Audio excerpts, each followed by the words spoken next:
नमस्कार। देहरादून में आज खबरों का बाजार गर्म रहा। पहले चंद्रबनी के पास एक लाश मिलने की खबर आई, फिर सुबह सिल्वर सिटी में शूटआउट की खबर आई। इसी बीच शाम को आईपीएस और पीपीएस अधिकारियों के तबादले की खबर आई। इन्हीं सबके बीच एक और खबर आई धौलास जमीन प्रकरण की।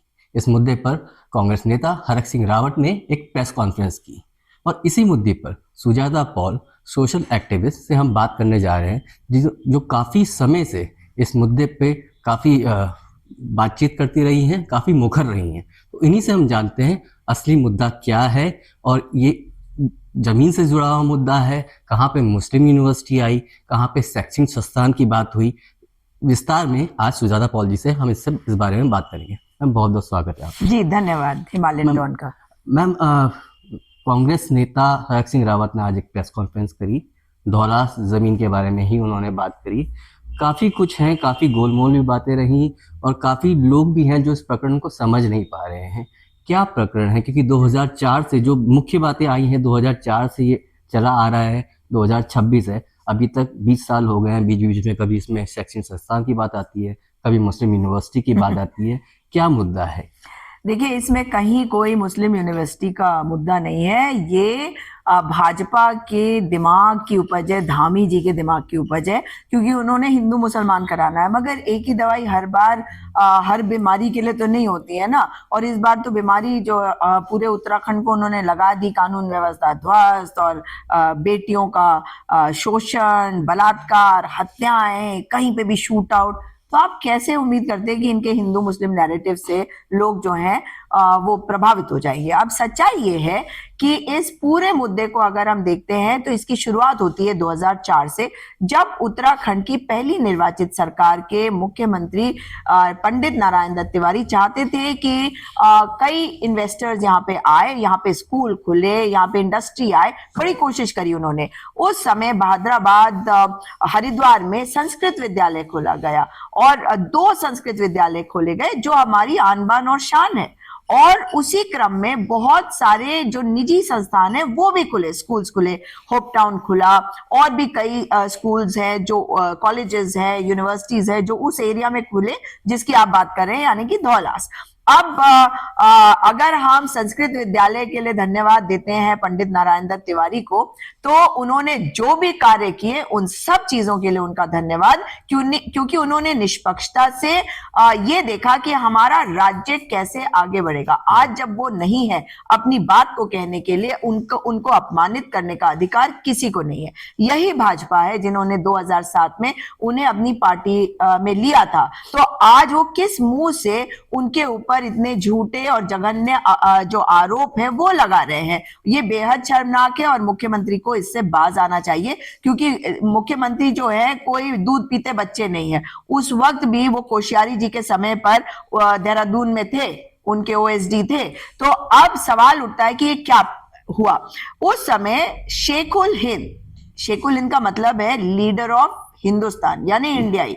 तो ये संस्थान है और शेखुल हिंद जो थे उन्होंने रेशमी रुमाल तहरीक मूवमेंट था ये, इसको चलाया था आजादी के लिए 1913 से 1920 के बीच, और उनकी मृत्यु हो गई 1920 में। उन्होंने देश को आजाद होते नहीं देखा, मगर उन्होंने देश के लिए अंग्रेजों के खिलाफ लड़ाई लड़ी और उस समय भी हिंदू मुसलमान की एकता को उन्होंने मतलब लोगों को इकट्ठा करके दिखाया। वही तो हमारी तहजीब है। और हमें क्या हम दूसरों के धर्म में पढ़ के उनके ऊपर आक्रमण करते रहेंगे? आपका धर्म, मेरा धर्म, हम सबका धर्म हमारा निजी होता है, लेकिन धर्म के नाम पे मुझे तो नहीं लगता कि अगर हम देवभूमि में रहते हैं तो मेरे बाबा केदार जो है इस बात को पसंद करेंगे कि हम दूसरों से नफरत करें। वो तो गणों को लेके गए थे अपनी बारात में। मेरे बाबा केदार की मैं बात इसलिए कर रही हूं क्योंकि मुझे लगता है कि मुझ पर उनका आशीर्वाद हमेशा से रहा है। अब आ जाते हैं कि 2004 में शेखुल हिंद ऑर्गेनाइजेशन आया। उन्होंने कहा हमें 20 एकड़ जमीन दीजिए, हम स्कूल खोलेंगे। स्कूल माइंड यू, जो सीबीएसई का हो सकता था, आईसीएसई का हो सकता था, या उत्तराखंड बोर्ड का हो सकता था, लेकिन वो उत्तराखंड के बच्चों के लिए होता। और उन्होंने जब ये प्रपोजल दिया उसमें कहीं नहीं लिखा कि मुस्लिम यूनिवर्सिटी या मुस्लिम बच्चों के लिए या मुस्लिम स्कूल बनेगा। तो जैसे वहां पे अन्य लोगों को भूमि के लिए मतलब अनुमति मिली, वैसे इनको अनुमति मिली कि जाइए आप खरीद लीजिए। तो धौलास के क्षेत्र में इन्होंने 15.19 एकड़ भूमि खरीद ली, मगर जो समय सीमा थी 180 दिन का, उतने में ये इतना ही खरीद पाए और फिर इन्होंने सरकार से और समय मांगा। सरकार ने इनको 2005 जनवरी में 4 महीने का समय और दे दिया, मगर ये 1 इंच जमीन और नहीं खरीद पाए। तो इनके पास 15.19 एकड़ जमीन थी। अब क्या हुआ कि नवंबर 2006 में नारायण दत्त तिवारी जी की सरकार ने कहा कि हमारे पास ऐसी कुछ रिपोर्ट है कि आईएमए बहुत करीब है, जबकि वो 15 किलोमीटर दूर है। लेकिन रिपोर्ट आई, आईबी की रिपोर्ट आई होगी, कि जिसकी भी रिपोर्ट्स आई कि यहाँ पे भूमि नहीं दी जानी चाहिए, आप मतलब इस स्कूल के लिए या इस जगह पर। तो उन्होंने कहा कि हम इसको कैंसिल करते हैं और ये सारी भूमि सरकार में निहित हो गई है। तो इस ऑर्डर के खिलाफ, ये ऑर्डर था, ऐसे मुंह बोला नहीं था। धामी जी तो कुछ भी मुंह से बोल देते, ऑर्डर नहीं देते ना। तो ये इसमें फिर उसके बाद शेखुल हिंद कोर्ट गया और हमारी सरकार, नारायण दत्त तिवारी जी की सरकार, जो आज दुनिया में नहीं है, मगर पंडित नारायण दत्त तिवारी जी का हम पर आशीर्वाद बना रहे, विकास हमारे पास आए, और वो तभी होगा जब हम अपने जो चले गए ना उनका सम्मान करें। उन्होंने कोर्ट में इसकी लड़ाई लड़ी कि नहीं, ये सरकार में निहित है। वो लड़ाई लड़ते रहे और उनकी सरकार चली गई। उसके बाद खंडूरी, निशंक, और मैं यहीं पे स्टॉप करूंगी, उसके बाद में बात करूंगी। निशंक की सरकार थी और डॉक्टर रमेश पोखरियाल निशंक को बताना चाहिए कि कोर्ट का ऑर्डर जब आया, और कोर्ट का ऑर्डर जब आया 2010 में, तो वो मुख्यमंत्री थे और उसमें कहा गया कि नहीं, ये जमीन शेखुल हिंद ट्रस्ट की है और आपने परमिशन नहीं दी कंस्ट्रक्शन की, तो ये बेच सकते हैं। तो उसमें कोई दिक्कत नहीं, कोर्ट ने कहा, लेकिन आपकी परमिशन से। और कृषि भूमि थी और आज भी है। लेकिन हुआ यूं कि इसमें अगर आपको बीच में रोकना चाहूँ, दो तरह की बात आ रही है। आपने कहा कि सेक्शन संस्थान के लिए दी गई, तो एक ये भी कहा जा रहा है कि शेखुल हसन किस तरह का सेक्शन संस्थान खोलना चाहते थे, कहीं मुस्लिमों के लिए तो नहीं था। हालांकि मदरसे के अलावा मुस्लिमों को सेक्शन संस्थान नहीं होता है, मदरसे का कहीं जिक्र नहीं है। दूसरा ये भी आ रहा है, जैसे आपने बताया कि आईएमए को खतरा था, रिपोर्ट के हिसाब से आईएमए को किससे खतरा था? अगर सेक्शन संस्थान था तो वो रिपोर्ट क्या थी आपके हिसाब से? आईएमए को किससे खतरा था और क्यों निस्तारीकरण किया गया इस जमीन? देखिए, वो आईबी की जो रिपोर्ट्स होती हैं उसके ऊपर सरकार को वो इंटरनल रिपोर्ट है, और उसके बारे में आप और मैं नहीं ज्यादा कुछ बोल सकते हैं, क्योंकि वो पब्लिक डोमेन में अभी तक तो मुझे नहीं मिली है, लेकिन हो सकता है हो, मैं ढूंढ रही हूँ उसको। तो अगर सरकार को ये लगता है कि जो आईबी कह रही है या इनको नहीं दिया जाना चाहिए, तो उन्होंने नहीं दिया, उन्होंने कैंसिल कर दिया। मगर उसके बाद आप बताइए ना, मैं तो उसके बाद से बात कर रही हूँ। जो लोग कह रहे हैं मुस्लिम यूनिवर्सिटी, यूनिवर्सिटी कहां से आ गई? स्कूल के लिए मांगा था, यूनिवर्सिटी की बात करें। ये कुछ ज्यादा तेजी से नहीं दौड़ रहे हैं, मुझे लगता है फर्जी डिग्रियों वाले हैं ये सारे के सारे, कि भैया आप कॉलेज गए नहीं, आपको पता नहीं कि यूनिवर्सिटी में आपको डिग्री कौन सी मिलती है और स्कूल में कौन सी। भाई स्कूल तो मुझे लगता है कि धामी जी वगैरह सबने स्कूल तो पास किया होगा ना, तो अगर स्कूल पास किया तो उनको पता है कि यूनिवर्सिटी जो है वो बाद का स्टेज आएगा, और कहीं पे तो कॉलेज होता है, जरूरी नहीं कि वो यूनिवर्सिटी कहलाए। डीएवी कॉलेज है, वो यूनिवर्सिटी है नहीं, वो हेमवती नंदन बहुगुणा यूनिवर्सिटी के तहत आता है। तो भाई ये कुछ भी जंप मार के सीधे चले गए मुस्लिम यूनिवर्सिटी पे। तो मैं आपको कह रही हूँ कि 2010 में जब कोर्ट का ऑर्डर आया कि नहीं, ये जमीन शेखुल हिंद की है, तो आप मुझे बता दीजिए कि निशंक जी को क्या करना चाहिए था? अपील करनी चाहिए थी कि नहीं जी, हम इसके लिए तैयार नहीं, हम सुप्रीम कोर्ट जाएंगे और सुप्रीम कोर्ट जो है वहां पे लड़ेंगे। हाई कोर्ट में अगर सिंगल बेंच है तो डबल बेंच में जाएंगे, हम लड़ेंगे। उसके बाद सारी प्रक्रिया आपके पास मौजूद थी, नहीं लड़े, नहीं लड़े डॉक्टर निशंक भाजपा के। तो धामी जी से पूछे, उन्होंने निशंक जी को फोन करके बात नहीं करी, पूछा नहीं। तो यहाँ पे बात हो गई कि भैया ये शैक्षणिक संस्थान जो है ये नहीं बन पाया, और उसके बाद इन्होंने परमिशन मांगनी शुरू करी कि भाई हमें दे दो परमिशन, ताकि हम इसको बेच दें, अगर तुम हमें कंस्ट्रक्शन नहीं करने दे रहे। मगर उन्हें परमिशन नहीं मिली। परमिशन मिलती है जब आपके 2016 में, जब यहां पर गवर्नर रूल लगा हुआ था, तब अप्लाई किया गया, जिसकी परमिशन मिली उसके तुरंत बाद, जैसे ही गवर्नर रूल हटा और उसकी परमिशन मिली। अब अगर परमिशन दी हरीश रावत सरकार ने, तो हरीश रावत ने क्यों दी परमिशन, ये सवाल आप पूछ सकते हैं। वो इसलिए दी क्योंकि कोर्ट ने ये बात कह रखी थी, आप कब तक किसको लटका सकते हैं कि नहीं हम परमिशन नहीं दे रहे, तुम बेच नहीं सकते, तुम बेच नहीं सकते। परमिशन दी गई, लेकिन बिकी कब, त्रिवेंद्र सिंह रावत की सरकार में भी नहीं बिकी, परमिशन मिली, बिकी नहीं। उसके बाद जब बिकनी शुरू हुई 2022 में, तो ये देखने को मिला, और एक रजिस्ट्री हुई थी, मतलब ऐसा नहीं है कि कोई कुछ भी नहीं बिका, उसके पहले कुछ 16 से 22 के बीच में 16 से 22 के बीच में बिकना शुरू हो गया था, क्योंकि परमिशन उन्हें मिल गई। अब मतलब अभी मुझसे एक पत्रकार साथी पूछ रहे थे कि क्या जो पावर ऑफ अटर्नी होल्डर थे रईस अहमद, वो भाई थे मदनी के? ऐसा प्रेस कॉन्फ्रेंस में आज कहा गया कि मदनी के भाई थे रईस, अब वो थे या नहीं थे ये नहीं, ऐसा कुछ नहीं है, वो पावर ऑफ अटर्नी होल्डर थे, और पावर ऑफ अटर्नी होल्डर जो है उनका काम था कि उस ऑर्गेनाइजेशन के बिहाफ पे वो जमीनों को, ऑर्गेनाइजेशन के पावर ऑफ अटर्नी होल्डर, हाँ, शेखुल इनके पावर ऑफ अटर्नी होल्डर, उन्होंने 15 लोगों को बेच दिए। ओके। जो 8-15 जो भी रहे होंगे वो सब मुसलमान थे। अब डेमोग्राफी चेंज देखिए कैसे हुआ। उसके बाद ये जो है, मुसलमान उनके क्या रिश्ते में या जानकार थे कोई?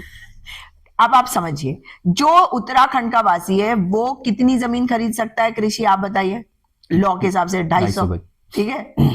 तो वो सारे लोग यहाँ के थे, तो वो ज्यादा खरीद सकते थे। अब मुझे बताइए, अब उसका भी रिश्ता उसके साथ निकाल दो, किसी का भी रिश्ता किसी के साथ भी निकाल दो। आप कह रही हैं उन्होंने कुछ लोगों को, मुसलमानों को जमीन बेची ज्यादा, जो यहाँ के डोमिसाइल है। उसके बाद उन लोगों ने जब बेची तो तहसीलदार, एसडीएम, कानूनगो सबकी रिपोर्टें आई होंगी ना, तभी तो ये ट्रांसफर हुआ, क्योंकि परमिशन से होना था, तो ये ट्रांसफर हुआ। उसके बाद ये 250-250 के गज के जो प्लॉट्स है, ये हमारे पूर्व सैनिक भाई, हमारे जो सरकारी कर्मचारी जो रिटायर हो गए, जो हमारी अध्यापक है, अध्यापिकाएं हैं, अध्यापक हैं, उन्होंने खरीदा, पूरी जिंदगी की जमा पूंजी उन्होंने खरीदी। और ये बात तो बिल्कुल सही है कि डेमोग्राफी चेंज हो गई, क्योंकि कुछ बहुत कम लोगों की जमीन जो शेखुल ने खरीदी, फिर उन्होंने 15 मुस्लिम्स को जो बेचा, 15 हो गए भाई, ये आप कह सकते हैं, दामी जी कह सकते हैं, मगर उन 15 ने 165 उत्तराखंड के परिवारों को बेची है भाई। और मेरे एक भाई ने ये कहा, वो फौजी हैं, उन्होंने कहा कि मैं अब लड़ूंगा, देश की सरहद पे लड़के आया हूं, मगर अगर ये सरकार मुझे तंग करेगी तो मैं इनसे लड़ूंगा, मुझे वहां पे आलू उगाना पड़े मैं आलू उगाऊंगा, मुझे घर नहीं बनाने देंगे कोई बात नहीं, अगर मैं देश की सेवा करके आया हूं जहां पे मेरी जान जा सकती थी आप लोगों के लिए, मगर आप लोग अगर ऐसा मेरे साथ होने दे रहे हैं तो मेरी भी जिम्मेदारी हो गई ना। अगर मुझे ये बात कही गई तो मैं लड़ूंगा पूरे सिस्टम से, लेकिन यहाँ पे चाहे आलू उगाऊं, लेकिन करूंगा यही मैं, और इसको छोड़ूंगा नहीं। अभी तक आपने जो बात बोली उससे मुस्लिम यूनिवर्सिटी का तो खेल कम, जमीन का खरीद फरोख्त ज्यादा नजर आ रही है। राइट। और मुस्लिम यूनिवर्सिटी का भी नैरेटिव भाजपा, कल भी हमने एक प्रेस कॉन्फ्रेंस देखी, इसी मुद्दे पे की गई, तो क्यों इस नैरेटिव को? विनाश काले विपरीत बुद्धि, मुख्यमंत्री के लिए रास्ते खुल चुके हैं बाहर जाने के लिए, और मुख्यमंत्री इस वक्त कलेक्शन लगता है काफी अच्छा कर रहे हैं, कभी कहीं मर्डर हो रहा, कभी कहीं मर्डर हो रहा है, मुझे तो उसमें कलेक्शन दिख रहा है। इनके जो अधिकारी हैं उनसे पूछताछ करी जानी चाहिए, लेकिन मुख्यमंत्री जी जिस तरह की बातें बोल रहे हैं उनको शोभा नहीं देता, क्योंकि वो झूठ बोल रहे हैं। और मैं मुख्यमंत्री जी को कहना चाहती हूँ कि you are indulging in contempt of court, आप कोर्ट की अवमानना कर रहे हैं। जब कोर्ट ये कह रही है कि ये जमीन शेखुल हिंद की है, और उसके बाद ये जमीन आगे वो बेच सकते हैं आपकी परमिशन से, अगर आपने कंस्ट्रक्शन की अनुमति नहीं दी तो आपने दी अनुमति, वो अधिकारी को लेके आओ सामने ना जिसने क्लियरेंस दी, क्योंकि 2024 में भी एक जांच बैठी थी, एक कंप्लेंट आई थी और किसी की मोटी की, और उसके बाद ये जांच हुई और जांच में क्लियरेंस दी गई उस वक्त के जिलाधिकारी या जिलाधिकारी महोदया के द्वारा। उस जिलाधिकारी को बुलाया जाए और पूछा जाए आपने किस बिना पे दिया। आप जो हमारे उत्तराखंडी है, कोई रोहिला, बेश, रावत, आप उनको प्रताड़ित कर रहे हैं, किस बात के लिए, किस बात की सजा दे रहे हैं? वो अपने रिटायर होके, कई तो बहुत बुजुर्ग हैं जो रिटायर होके आए, आप उनको इस उम्र में जब वो शांति का जीवन जीना चाहते थे, वो सोच रहे हैं पता नहीं हमारे ऊपर कौन से 7.5 लगा दी धामी ने, है ना? तो धामी जी को बाज आना चाहिए इन सब चीजों से, और धामी जी को समझना चाहिए कि इन्हें डरना चाहिए, भगवान बद्री विशाल से डरना चाहिए, माँ गंगा से डरना चाहिए, और प्रकोप हम देख चुके हैं बाबा केदार का, उनसे डरना चाहिए। तमाम देवी देवता यहाँ पे वास करते हैं, उनसे डरना चाहिए इनको। 2024 की आपने बात करी, तो वन विभाग को बकायदा पत्र लिखकर बताया गया Yes. था कि पेड़ों का कटान हो रहा है। तो यहाँ आप बोल रहे हैं कि जो भी जिला प्रशासन था उनकी तरफ से संरक्षण प्राप्त था, कटान हुआ, उस पे आप किस तरह नहीं, वन विभाग की तरफ से भी एक कंप्लेंट आई थी, क्योंकि वहां पे कोई नहीं था ना, वो खाली पड़ी थी जमीन बहुत समय से। जैसे ही वहां पे कुछ एक्टिविटी शुरू हुई, उन्होंने इमीडिएटली कंप्लेंट करी, एक नाला काट दिया गया था, बहुत हल्ला मचा था उस समय भी, अखबारों में भी आया था। और उस समय जब दोबारा से मतलब ये जांच शुरू हुई, तो ये जांच दी गई थी जिलाधिकारी को, और जिलाधिकारी ने क्लीन चिट दी और क्लियरेंस दिया कि नहीं, ऑल इज वेल, इसमें कोई दिक्कत नहीं है, ये कोर्ट के ऑर्डर के अनुरूप हो रहा है। तो अब आप मुझे बता दीजिए ना, जिलाधिकारी को बुलाइए और पूछिए, मैं तो यही कह रही हूँ। और विकास नगर में जो मुझे मतलब ये मुझे अच्छा आपकी बातों से याद आ गया, क्या कमाल है भाई, वो जो विनोद कुमार जी हैं, जी हरक सिंह रावत जी ने भी उनका जिक्र किया वो कि कितने समय से है ना, लेकिन कमाल ये है कि वो जो 143 की बात बोली जा रही थी कि 3 प्लॉट में जो 143 हुई, सब में नहीं हुई है, वो 143 भी उन्होंने करी, ठीक है ना, वो 143 भी वो कर रहे हैं, और इस वक्त जांच भी वो कर रहे हैं, मतलब खुद ही करा और खुद ही कह रहे कि गलत हुआ। अब आप बता दो क्या सही हुआ? मैम हरक सिंह रावत जी ने प्रेस कॉन्फ्रेंस करके इसमें एक बड़ा घोटाला होने की भी बात कही है, इस पे आप क्या कहेंगे? देखिए, मैं इसको घोटाले की श्रेणी में तो मैं इसलिए नहीं डालूंगी, जब तक जांच नहीं होती इस तरह के आरोप में अनशंट आरोप नहीं लगाती हूँ, क्योंकि मेरे लिए इस वक्त जो सबसे महत्वपूर्ण है वो 165 मेरे अपने, मेरे भाई, मेरी बहनें, उनके परिवार, वो मेरे परिवार हैं, मैं उनके लिए बात करूंगी। उन्होंने कहीं कोई गलती नहीं करी, कोर्ट ने ऑर्डर दिया था, और जिस ऑर्डर का अनुपालन शासन, प्रशासन, बल्कि प्रशासन को मैं ज्यादा जिम्मेदार ठहराऊंगी, उनके अनुमति के साथ किया गया, और ये जमीन आगे बेची गई। और जब आगे बेची गई, फिर उसके बाद आगे बेची जाएगी, तो आप कैसे रोक दोगे, क्यों रोक दोगे भाई, है ना? आप केवल इतना कह सकते हो कि कृषि भूमि है, तुम घर नहीं बना सकते हो। कोई झोपड़ा बना लेगा भाई, खेतों में लोग झोपड़ा बना के नहीं रहते थे पहले, बना लेगा। अब ये तो सरकार को देखना। अब सरकार अजब गजब की बात करती है। 250 गज में, एक बात बताओ मुझे, आपकी गेहूं उगा सकते हैं क्या?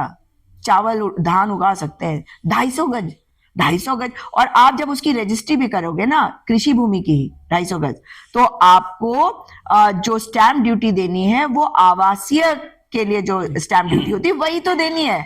तो एक व्यक्ति जो है वो आमतौर पर यही मानेगा कि भाई 250 गज की मुझे मिली है, यहाँ पे मैं घर बना लूंगा, एक छोटा सा गार्डन बना लूंगा। और वहां पे तो दौलाज में इस वाली भूमि खंड को छोड़ दीजिए, इसके आसपास की भूमि को जाके आप चलिएगा मेरे साथ, दिखाऊंगी मैं आपको, सब जगह घर बने हुए हैं, किसी को दिक्कत ही नहीं है। ये धामी जी को दिक्कत है। धामी जी से पूछना चाहिए कि जो खटीमा में खेत है ना, वो लीगल है या नहीं, इसका भी खुलासा बड़ी जल्द करूंगी। मैं आखिरी सवाल पूछना चाहूंगा, जी। आप काफी मुखर रही हैं इस मुद्दे पे। आज आप ही की पार्टी से एक नेता प्रेस कॉन्फ्रेंस करते हैं और एक तरह से काफी डॉक्यूमेंट भी देते हैं, पत्रकारों को देते हैं। तो क्योंकि आप शुरू से इस मुद्दे पे इतना बोलती आई हैं और उन्होंने कहा कि मैंने मेहनत करी है, हमने डॉक्यूमेंट निकाले हैं, क्या कहेंगे आप इस बात? बहुत अच्छी बात है। मैं तो चाहती हूँ कि सभी कोई मेहनत करे, और नेता लोग अगर मेहनत करके कागज निकालते तो बहुत अच्छी बात यह है कि उन्होंने मुझसे मांगे नहीं और मैंने दिए नहीं उनको। और मतलब मैं चेक करूंगी, हो सकता है कि कुछ डॉक्यूमेंट्स मेरे पास नहीं थे जो उनके डॉक्यूमेंटेशन से मुझे आ गए होंगे, लेकिन ठीक है, मैं उनको यही कहूंगी कि अच्छा है कि आपने इस मुद्दे को उठाया। कांग्रेस पार्टी को बिल्कुल उठाना चाहिए इस मुद्दे को, और हर व्यक्ति के साथ होना चाहिए, खास करके उन 165 लोगों के साथ। अगर 165 लोगों के साथ आप खड़े हैं तो आप जनता के साथ खड़े हैं, आप उनकी आवाज बन रहे हैं, आप इस सरकार को कह रहे हैं कि 165 ये लोग जो है ये हमारा परिवार है। वोट को किसी को भी दे, क्या फर्क पड़ता है? ये तो लोकतंत्र है ना। और कांग्रेस पार्टी का तो बहुत बड़ा हृदय है, वो लोकतंत्र स्थापित करने वाली पार्टी है। तो वो 165 लोगों में से हम ये नहीं देखते कि कौन किस पार्टी को वोट देता है, हम भी नहीं देखते और किसी को भी नहीं देखना चाहिए। और आपको एक और चीज, मजेदार बात बता दूं, एक और खुलासा कर रही हूँ, और मुख्यमंत्री जी को मालूम है ये सारी जो प्लॉटिंग करके जमीनें बेची गई है ना, इसमें भाजपा के लोग हैं। नाम ले लूं क्या? अभी नाम नहीं लूंगी, क्योंकि वो भी परेशान है, क्योंकि उन्हीं के हाथ से बेची गई ये जमीनें हैं और वे बेहद परेशान हैं। और ऐसे नहीं है कि कोई ऐसे ही आ गया, मैं किसी ऐसे ही कार्यकर्ता को बोल रही हूँ, कार्यकर्ता तो सबसे महत्वपूर्ण होते ही हैं, लेकिन जिन लोगों ने ये जमीनें बेची हैं वो कभी ना कभी जनप्रतिनिधि भी रहे हैं। तो आप भी पूरे पत्ते नहीं खोल रही हैं, कुछ बातें आपने आगे के लिए बचा के रखी हैं। जी जी तो इस मुद्दे पे बात करने के लिए हमसे बहुत बहुत धन्यवाद। जी, धन्यवाद।